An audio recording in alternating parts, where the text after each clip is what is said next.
આપણે પૈસા જેમ વધારે રિટર્ન મળે એવી જગ્યાએ રોકીએ છીએ અને સાચવીને વાપરીએ છીએ, કારણ કે આપણે એનું વધારે રિટર્ન લઈ શકીએ માટે. એમ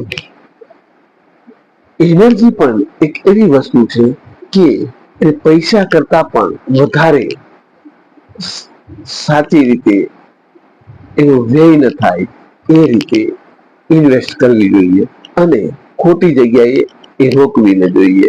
કારણ કે જો એનર્જી અને સમય આ બે એવી વસ્તુ છે, જો એનો વ્યય થશે તો એનું આપણને સાચું વળતર નહીં મળે.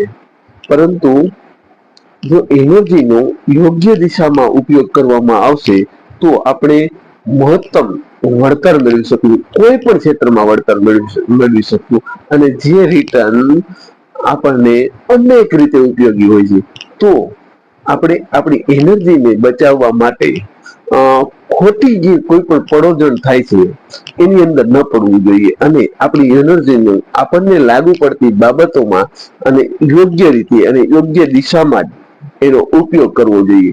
જેનાથી જે છે આપણે ઘણી બધી માનસિક શાંતિનો પણ અનુભવ કરીશું અને આપણે જિંદગીની જંગ જીતવી હોય ને તો એ જંગ જીતવી હોય તો એ એનર્જી જે છે આપણને બહુ ઉપયોગી થાય છે. તો આમ એનર્જીને યોગ્ય દિશામાં આપણે વાપરવી જોઈએ. Thank you.